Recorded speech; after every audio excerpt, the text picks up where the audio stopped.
Good morning. Hello, hello, hello. Who do we have here today? Can everyone please turn on your video if you can. So both Julie, Hugo, and myself are very visual. Hello, look at all these beautiful faces. So early in the morning or late in the evening if you are overseas. Great to see you all. So welcome to the April version of Space for Change, and this is a really, really special one. And also thank you so much for joining us extra early, because we've got one of the most phenomenal speakers. We've got Julie Cockrell from Lemon & Co. And we were accommodating a bit of time because she is so in demand. She's got workshops the whole week. So thank you so much, Julie, for joining us. And welcome. So everyone, jump into the chat for me and let me know, where in the world are you dialing in from or calling in from? Are you on planet Earth? Are you Mars? We got Julie in Sydney. I'm from Sydney as well. We got Gladstone. Hi, Sally. We got Jody in Brisbane, Jackie in Sydney. We've got Veronica in Sydney, Melanie in Brisbane. Hey, Scott, nice to see you. We've got Rick in Dallas, Texas. We've got Thanasi from Joburg. Hey, Thanasi, that's my hometown. And we've got Alice in Sydney. Nice to see you. And I see Lavinia's there from Brisbane as well, and so is Tanya. Well, welcome aboard, guys. And boy, do we have some cool stuff in store for you. So this month is all about emotional intelligence. We're hearing this old word we used back in the 80s and 90s called EQ and emotional intelligence, coming back with a vengeance. And we're seeing a lot of hybrid words as well, such as executive growth skills or human skills. And I'm really glad I messaged a few of you yesterday, and a few of you said, hey, Andrew, stop calling it soft skills, because there's nothing soft about it. We've all watched the Simon Sinek video. These are hard skills now in the future of work. So we are going to be focused all on that today. And Julie, who is not just one of our course alumni, but also one of our partner organizations, Lemon & Co. This is her jam. This is her space. So really excited for that. And I'll let Julie introduce herself a little bit later. And Hugo Giveaway. Hugo's driving all the engines in the back end. So that's Hugo over there. But this is all about you guys, and this is all about our Space for Change community. So what I'm going to ask you to do is grab your mobile devices, because we want to hear from you. And all of us should by now know how to scan a QR code. If you don't, go to ahaslides.com/change21, or simply use your phone camera, take a picture of that QR code, and it should magically transport you into our little dashboard where we can start hearing from you. So I see we've got 6 people in there already. I'll give you a couple more seconds to get this going. We've got 8 in there.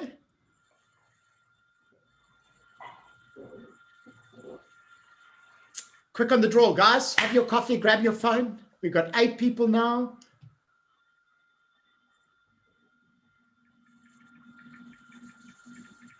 All right, Melanie can't see the code. The QR code, can you see it on my screen, Melanie?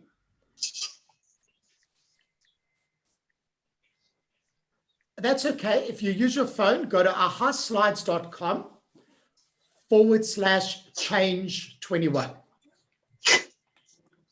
And I'll just double check this is sharing. Right, let's do this. So, question for the group. What the heck do we mean by emotional intelligence? So we've got identifying and managing emotions. Absolutely. Emotional intelligence, we mean emotional intelligence. Thank you. Absolutely right. We're talking about hearts and minds, and I really like that we're adding hearts in this and not just minds. We're talking about the emotional side of work. We talk about humanity. I love that one. And our ability to interpret other people's emotions and our own. But underlying all of it is awareness. So thank you for putting that in there. Wonderful. So I'll give a few more seconds to put your words in there if you haven't already. Wonderful. More emotional awareness. Humanistic skills. I like that word. Phenomenal. Awesome. So let's go on to the next question. Question 2, why is EQ so important now and in the future of work? What are your thoughts? And click next slide on your phone if that pop-up comes up for you.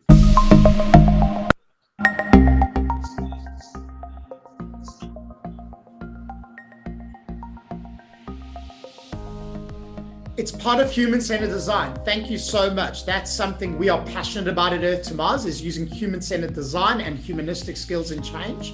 It allows us to connect with ourselves and others. Absolutely. By knowing and connecting with yourselves, we become a better connector. It's no longer a nice to have. I absolutely agree. As technology gets more and more pervasive and starts doing all the technical stuff, we are now have to showcase our human skills and our ability to collaborate. It allows empathy, which is becoming so important. It's a core leadership skill. It helps you get noticed and promoted. Thank you. I love that one. So it's actually a life skill as well. We need to be able to read people better, and we're unable to compete with code and robotics. But the one thing we can do is be more human and use our humanistic skills. I love that so much attention and focus has been applied to decades that have left humans out of the equation. Now we need to have people who understand and provide true HQ. I love it. That is my mission, to bring humanity back to business. It's intrinsic to design and delivering. Brilliant answers, guys. And we need it for innovation. If people don't feel safe, if people don't feel fun and creative, how do we innovate? So great answers here. Wonderful, guys. That is a great collection of answers. Thank you so much. Are you ready for the next question? Let's go. What specifically is driving a shift in business towards more of the EQ and the swear word soft skills? Nice to see you, Karen.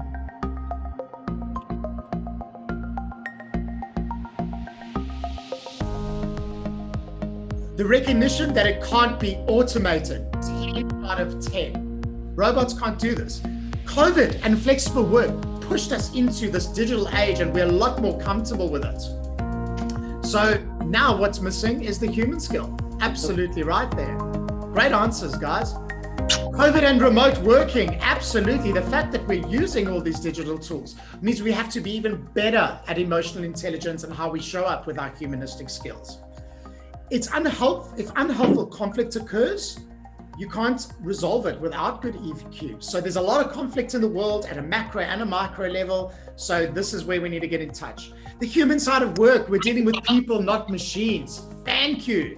I know in the industrial age and a bit of the information age, we treated people like that. But this is the age of hyper-connectedness where no one can hide anymore.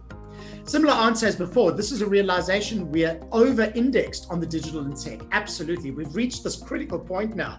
So the next frontier is human, which I'm very excited about. We realize tech can't be human, and we have to use human to inject that into the solution. Core skill for resilience and well-being. Absolutely. This is also about our health and about our well-being. So if we're managing our own emotions, we're also helping people around us. And maybe managing emotions isn't the right word. Maybe it's being kinder to our emotions and being aware of our emotions. It requires multiple intelligence with higher EQ are considered. So there are multiple intelligence. Let's not forget IQ. Let's not forget CQ, which is change intelligence, which I'll mention in a moment. Wow, thanks guys. Fantastic, fantastic answers. Advances in psychology, great one. We have got such good data collection in psychology as well that we're actually disproving a lot of the old beliefs. So thank you for your excellent answers. I will share these in the Space for Change group in case we missed one or two there. Wonderful, folks. So thank you for that, and thank you for all your input. We love it. Let me quickly share about my first experience with emotional intelligence. Now, this was back in my Big 4 days, and we're talking like over 15, maybe 17 years ago. And emotional intelligence, quite interestingly, was very much used for two things. It came up in conversations when I worked at either Deloitte or PwC. It was either at upper levels of leadership. So when I was doing leadership development programs, really at an executive level, it was reserved as this sort of dark arts of knowledge so leaders could show up in a better way. And it wasn't really dark arts, it was beautiful stuff, but it was really in the information age, all knowledge was hoarded in a way. So it was only available to upper levels. Or, I said there were two.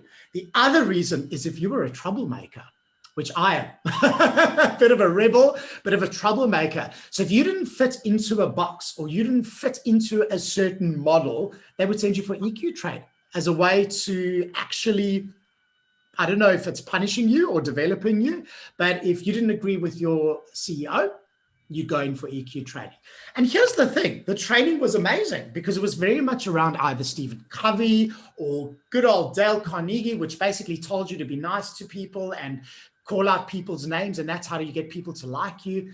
And notice the pattern here. Now, I'm big on diversity, I'm big on inclusion, but I'm also big on diverse neurodiversity. And I like what scientists say. I like what females say. I like what all sorts of people have to say about this topic because it's a human topic. So that probably about 9 or 10 years ago, I picked up this book by Barbara Trulane. And yes, she's a doctor. And she came up with this concept of change intelligence. And obviously my space is the change and the project place. But I think this is applicable to all of us involved in transformation in some way, whether it's macro or micro. And what I'm loving is this book opened my mind up. Whereas all the other models were very logical, they were very theoretical. These made me realize that intelligence, or EQ, is a lot more than just making logical sense or following little hacks, but it's actually being able to engage with your own heart and other people's hearts and get their passion, get their emotions to drive force for good change. But also it's how we collaborate. It's not how we tell people how to change. It's how we work with them hand in hand and engage people to take action and do things for themselves to create systemic change. So that's a really big one for me. And what's really, really interesting is someone did mention that as we are progressing into this hyper-technical world or this hyper-connected world, this is becoming a non-negotiable skill because in the industrial age, guess what? Whoever owned the factories and the machines, they could tell you what to do. So we didn't need a lot of EQ back in those days, and a lot of our priming and values were based on the wars. Catherine says there were no measures for human skills in balanced scorecards or incentives. Absolutely. And that happened in the information age as well. Information age was all about knowledge being power. So the more data we could have, the more information the executives could have, the more skills that upper leaders could have, or brands could have, or universities and governments could have, the better it was. So there was a huge focus more on IQ, and hence why not a lot of human skills on balanced scorecards. Rightfully said, Catherine. And lastly, we're now in this hyper-connected age where knowledge is transparent and shared. You can access any kind of a mentor anywhere in the world, and technology is just democratized. So the reality now is technology is doing all the technical stuff, and it's going to continue to do it, all the dangerous, all the boring, all the mundane. So really, if we want to position ourselves in the future of work, it's time that we learn how to engage with hearts and how to engage with hands. Does that make sense? Awesome. So without further ado, I would love to introduce the amazing Julie Cockrell. Julie, we've known each other for some time, but when this topic was requested by Space for Change, the second I heard emotional intelligence, human skills, I thought of Julie. So thrilled to introduce you. Welcome, Julie, and over to you. Thank you. And I was like trying to clear my throat so I can speak. Good morning, everyone. And thank you so much, Andrew, for the invitation to be here with you today. It's very exciting for me. I see you're drinking your green smoothie. I have packed mine ready to go today. I'm on this health journey at the moment, trying to increase my resilience. Let me tell you a little bit about me to start with, and then we'll sort of jump in. So I've been an HR practitioner nearly 30 years now, and I've, been on the ground floor. I've done this sort of administration role. I've, moved into coordination. I've been an HR business partner. I've been a specialist. I've been an executive. And then about sort of 8 or 10 years ago, I decided that I didn't really want to be in that leadership role anymore, and really felt such a strong affinity with this idea of sort of building capability and building leadership capability, but also individual capability. And so I really set out on a journey of that sort of OD and organisational development and design space, and then sort of segued quite nicely into change, because that kind of has a really nice natural affinity. And then I decided, probably about nearly a year now, I started my own business, which is a massive step for me. And I think another great test of my EQ capability, because a lot of overcoming of, imposter syndrome and how I manage all of this. And but really, I wanted to build a business that was about working with people, where they are at and helping them on their own journey, because everyone's got a different journey. So not bringing this formula, but actually thinking about what is it they're trying to solve. But the space I work in is building psychological safety and resilience in teams. I work with teams to build capability quite a lot in the sales space, where we often need to invest a lot of time in coaching and EQ capability. And then really importantly, my goal is to create sustainable change and increase wellbeing for thriving teams and flourishing businesses. So not a small goal, but I'm sort of well on my way for that. So what I wanted to do was just tell you a little bit of a journey story about EQ for me. I grew up in a house of more mature parents. My parents were born in their late 20s and 30s.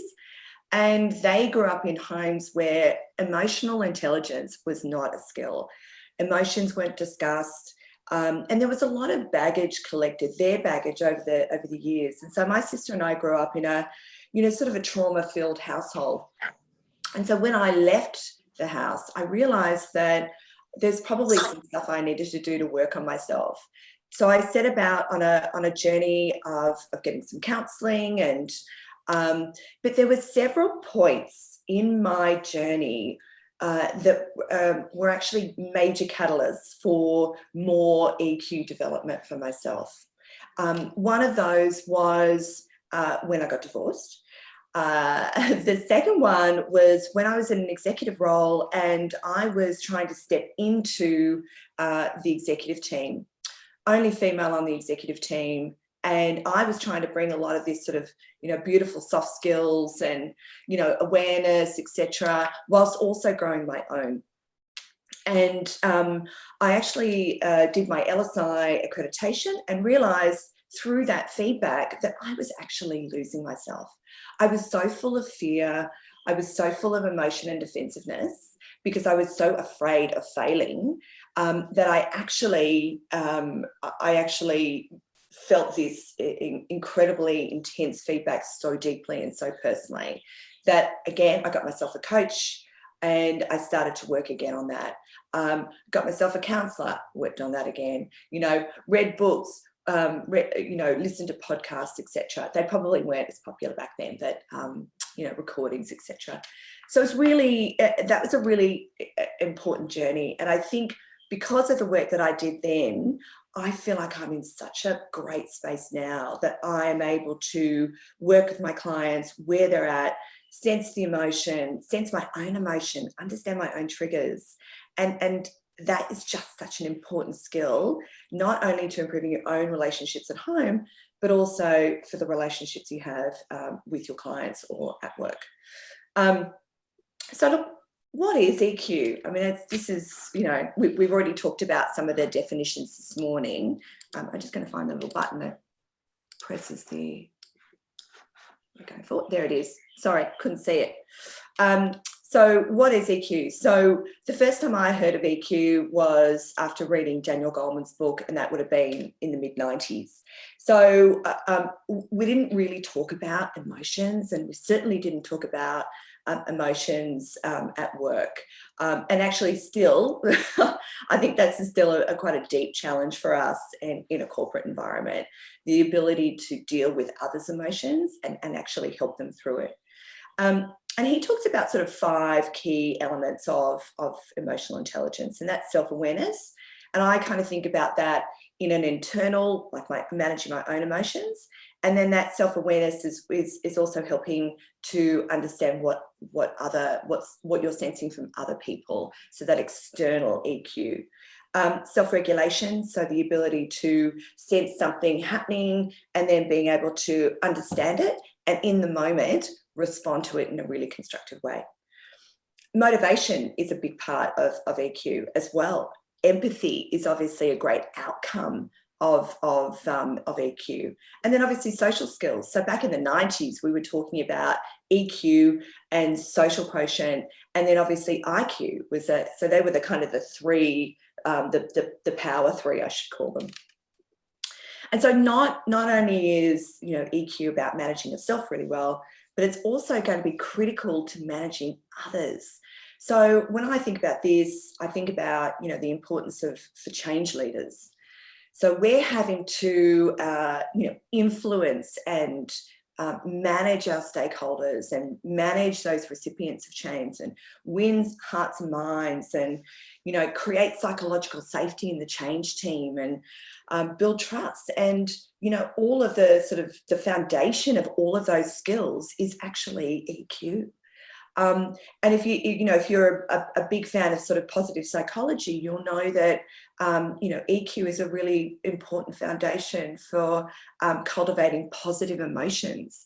And, you know, I read this very quick article the other day about Philippa Harrison, and she's the MD of Tourism Australia. And look, if anyone has had to have EQ and you know, self-management through this time, you know, the people in the tourism industry have absolutely had to. And she actually talks about IQ being, you know, it's a really important skill, but EQ is the game changer. Thank you. I've got my little maestro. I love it. I don't need to do anything. Excellent. Another quick story. So I've been on holidays for a week, and I went to a health retreat. And I did that because I was starting to feel that sort of burnout. You know, I had the foggy, cloudy thinking. I could feel my stress levels rising, and then my ability to kind of deal with stressful situations was, you know, just declining, right? And so I took myself off to a health retreat, which is, of course, what you do, right? Not just a lovely walk outside. You go away for a week and you meditate and get back to nature and eat beautiful food, no drink and don't coffee. And it was my first day back at a client site, and I'm driving along in the car, and I could actually feel my, you know, that sort of swirling voice that you get in your head. I call it the circling the plug hole. And you're sensing there's going to be trouble ahead. Oh, what's happened while I've been away? Has something happened? Are they going to find out that I'm, you know, not who I say I am, or I haven't done this properly? And I actually stopped myself in the moment. I'm driving in the car. Thank God when you're driving in the car, you can talk to yourself. Doesn't matter. So I'm driving in the car and I'm talking to myself, and, you know, I'm saying, you know, this is, all right, let's think about this constructively. Have you done everything that you think you needed to do? Yes. You know, what's the worst thing that can happen if, you know, something didn't get done? You do it when you get there. What happens if, you know, somebody kind of realizes there's a bigger part that we've forgotten about? Okay, well, that's great. You know, we can deal with that in the moment. So I'm having this conversation, and what's happening for me is that immediately the anxiety is reducing. That feeling of stress is coming right down. I'm actually feeling like, oh, okay, this is going to be okay. And then I'm actually then switching into my positive emotions. What am I going to try and achieve today? What am I sort of positively visualizing as a great outcome for me? And that's the power of EQ in the moment, responding to your emotions and dealing with them. And I think, you know, one of the things, there are many, many things about EQ that I just love. But what I have found is that it is so powerful. It has been so powerful in helping me improve my quality of work and life. And what I've found is in those sort of 5 EQ pillars, that as I sort of just, you know, dial something up or down, I am able to improve my communication. I am reducing my stress and anxiety. The improvement in the relationship with my husband has been incredible. My ability to be more in the moment and create, you know, that sort of compassionate dialogue has just soared.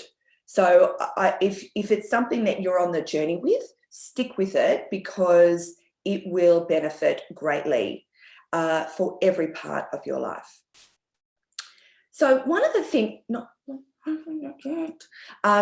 one of the things that I wanted to just think about is, what does this mean for a working environment? So, we've got high EQ, high emotional intelligence, high positive emotions going to work each day versus low positive emotions, low EQ. Next, please, Andrew. Thank you. And Daniel Goleman's done an enormous amount of research over the last sort of 20 odd years around, EQ and self-awareness in work and the impact of that on productivity. And he says that around 20 to 30% of business performance is determined by people's mood. Well, let's just think about that for a second. So I've told you a story of, I'm in the car, I'm really circling the plug hole, I'm going to get to work, I'm still going to be in that state, I'm not going to have a great day. But because I was able to catch myself in the moment, I was able to resolve that swirling dialogue. And then importantly, I was able to redirect my energy into a very positive headspace. Now, what happened was I went to work. I had the best day. I mean, it's one of the best days I've had because I really checked myself at the door. I was highly productive. I had fantastic conversations. I had great conversations with stakeholders. And then I came home in a really happy mood to my husband and said, let's go walk the dog. And we had the happiest dog walking. I know that seems really, but this is the kind of impact it can have on your life. And the great thing is skill, and we can develop it. So how do we do that? I want to ask a little question, and I wouldn't mind if you just pop into the chat box, because I'd like to think about what are the ways that, we're actually cultivating EQ for ourselves. So let's have a look at what we've got in the chat box. Pulling that up. Excellent. All right.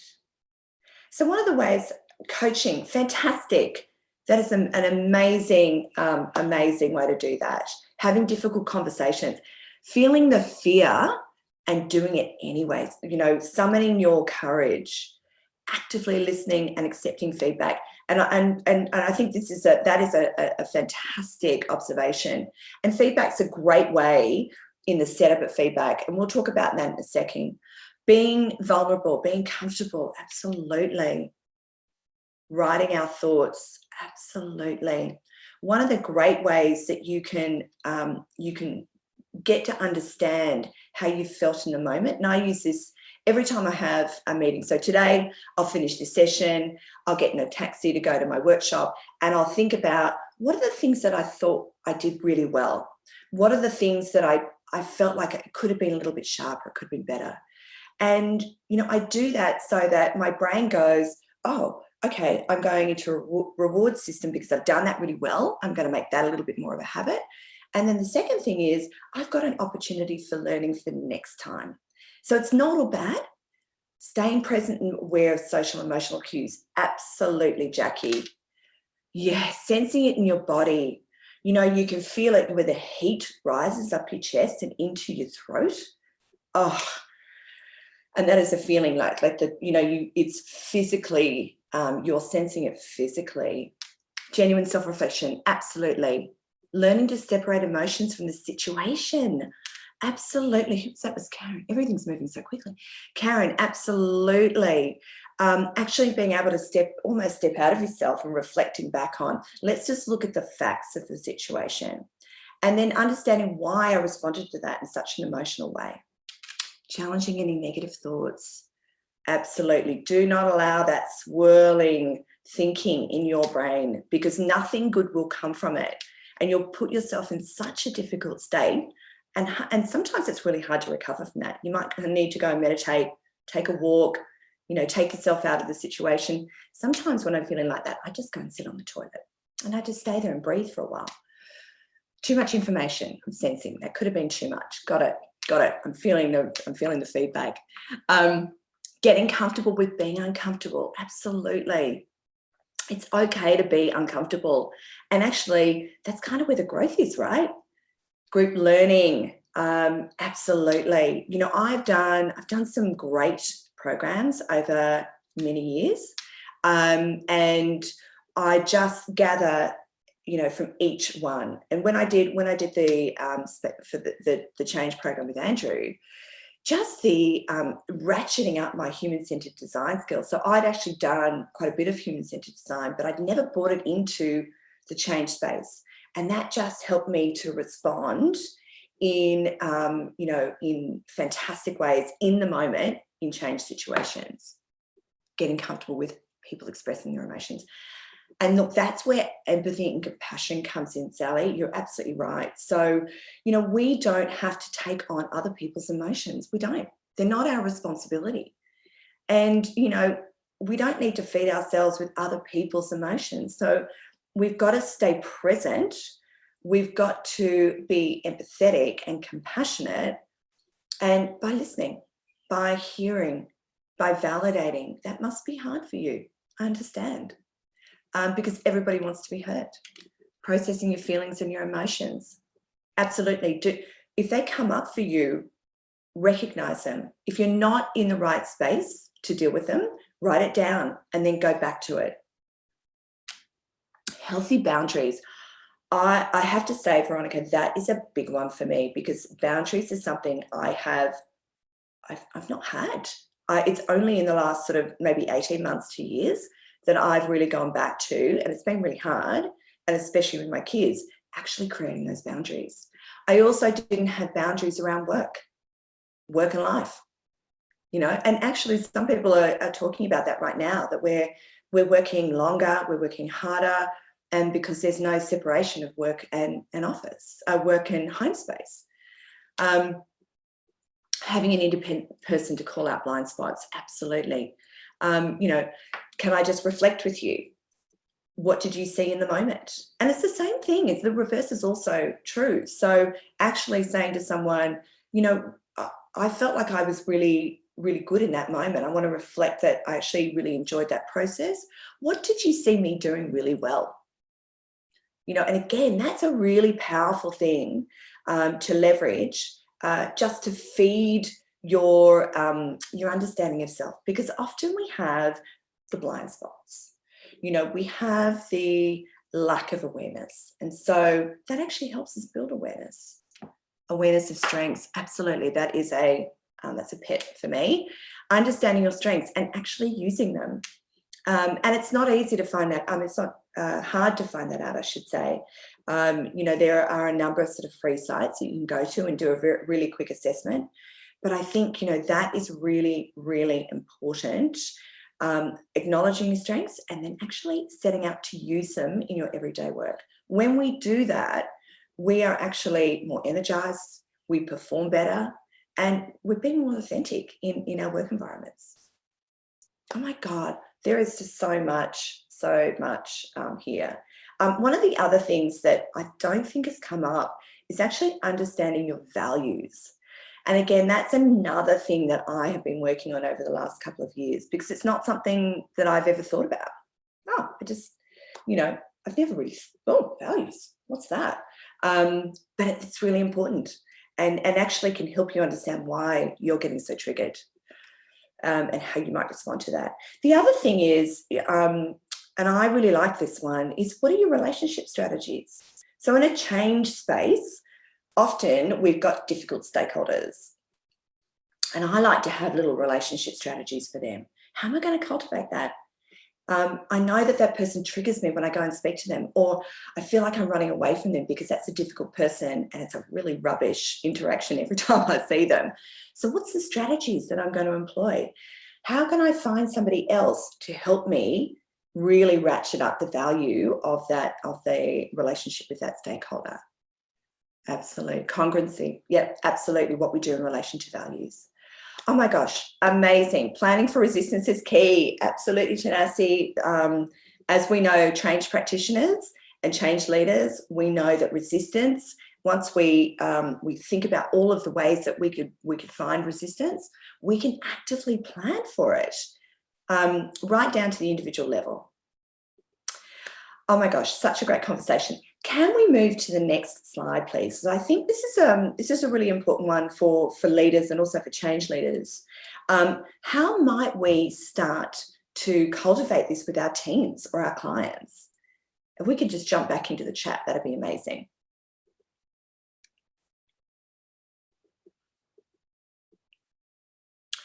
Absolutely, with Jodie, resistance is not negative.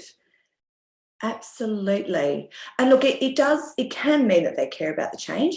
It could mean that they don't want the change. And so we've got to have a little bit more influencing and helping them understand the why, making sure your cup is full first. Absolutely. Put your oxygen mask on for authentic model EQ behavior. That's right. Absolutely. If you haven't done the work on yourself, really hard to expect it from other people. Absolutely, Rick. Set the environment for safety. Rituals and rhythms and absolutely. Look, one of the things that I have really just been exploring over the last probably 12 months actually is really habits.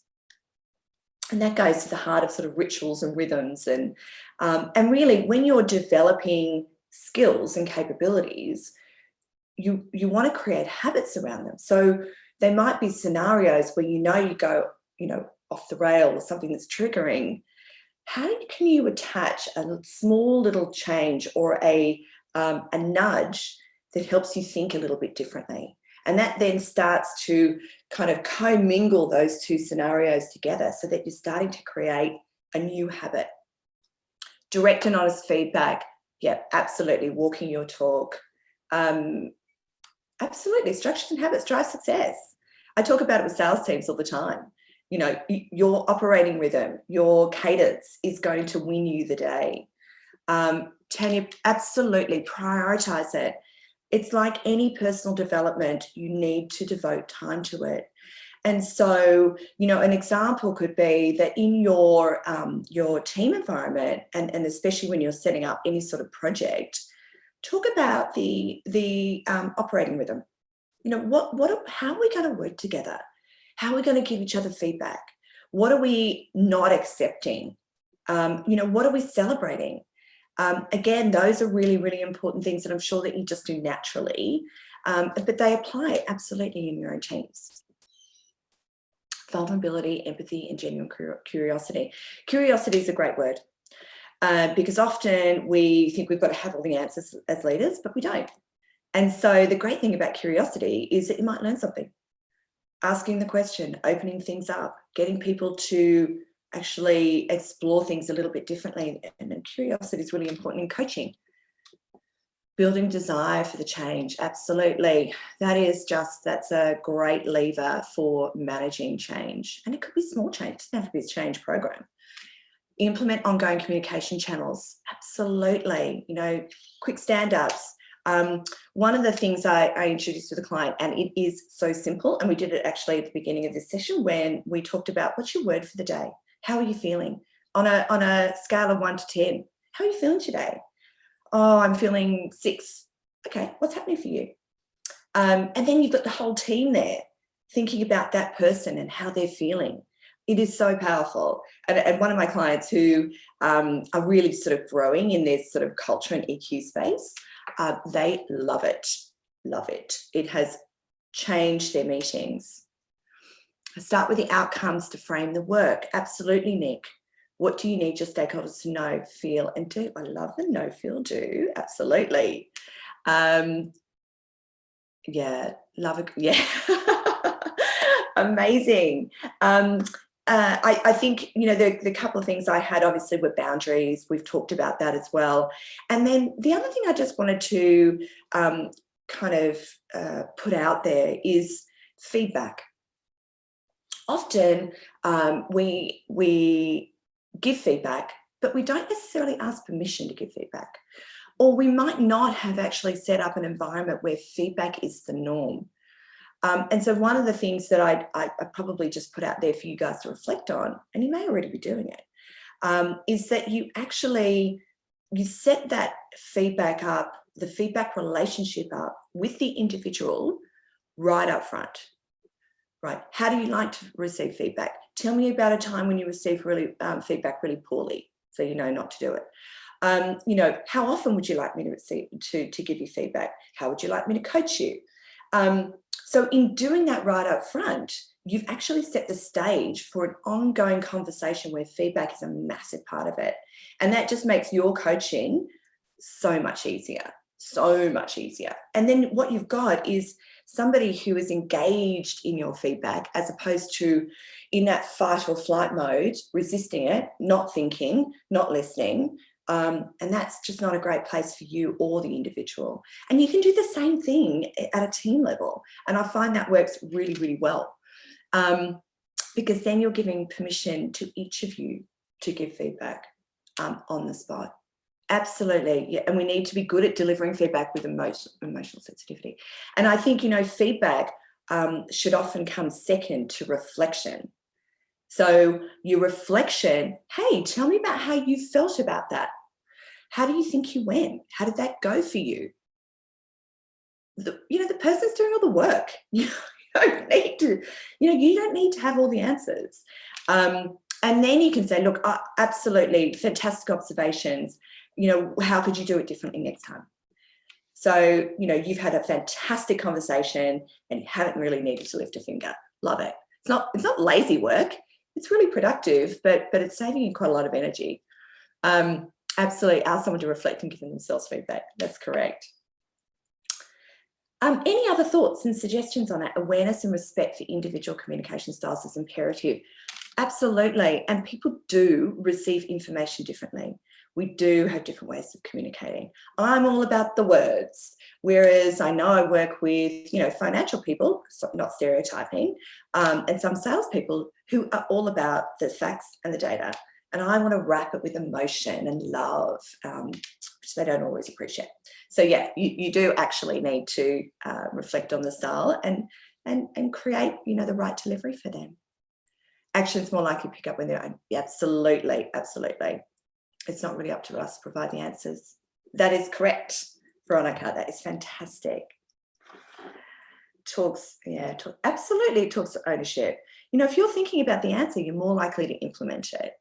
EQ requires focus on intent. Absolutely, Melanie. Incredible. Such good discussion. So, here I was driving. Sorry. I should not do that. So I want to talk about a couple of top tips. In and amongst all of the incredible you know, responses, there's probably a few key things that I would probably add to that. One is absolutely get a coach. You know, if that's what you need and you want to advance it and you need a partner in crime, better to have someone who's qualified to support you through that. And I have benefited from a number of coaches throughout my life, and generally there's a catalyst for it. And I go, great, I've got purpose, and I go and I align the person with that purpose. Get into some group learning. It might be, you know, ensuring, Veronica says no elite. Absolutely no elite athlete got to the top on their own. Coaches are gold. Yes, absolutely. Get into some group learning. I mean, it could be that you've got coaching circles at work. It could be that you go and do some training. It could be that you do an online course. It could be that you're doing some, you know, sharing of ideas through a book circle. But group learning is super important for sharing the experiences. Books, you know, there is an enormous amount of books being written over COVID, and you can buy them in all sorts of ways. Podcasts are another great way to get the information and learning really, really quickly. I'm pretty sure you all know about that. I want to just call out, focus on well-being, because, you know, we're talking about resilience every day in our work environment, and without EQ, without well-being, very hard to cultivate that resilience. You will break at some point.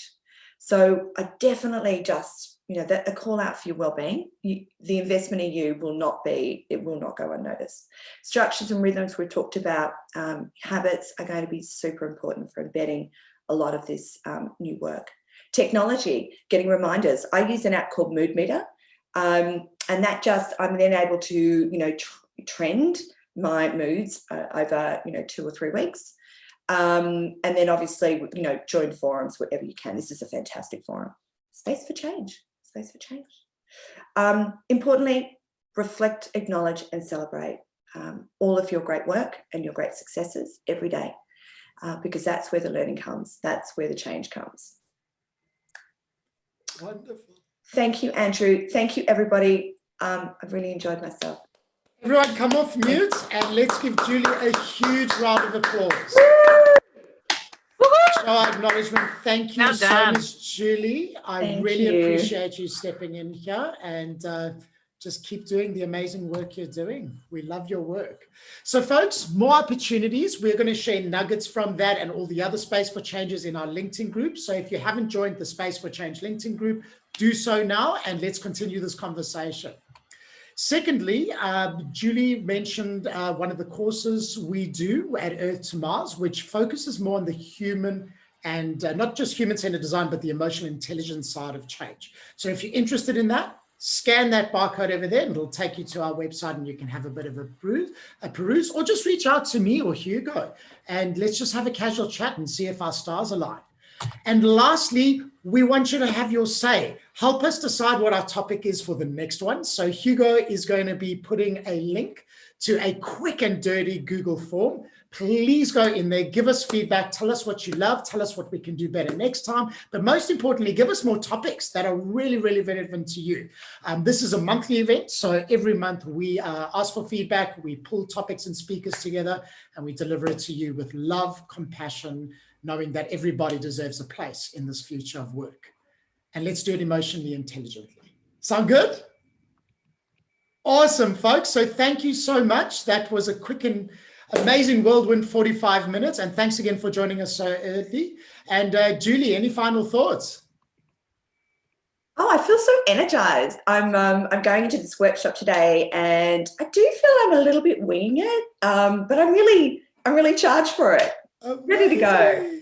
You got it, Julie. You got I've got it. You got it. Thanks, Veronica. Definitely set up my day for success as well. And thank you everyone who showed up. That's this is what keeps us doing what we're doing.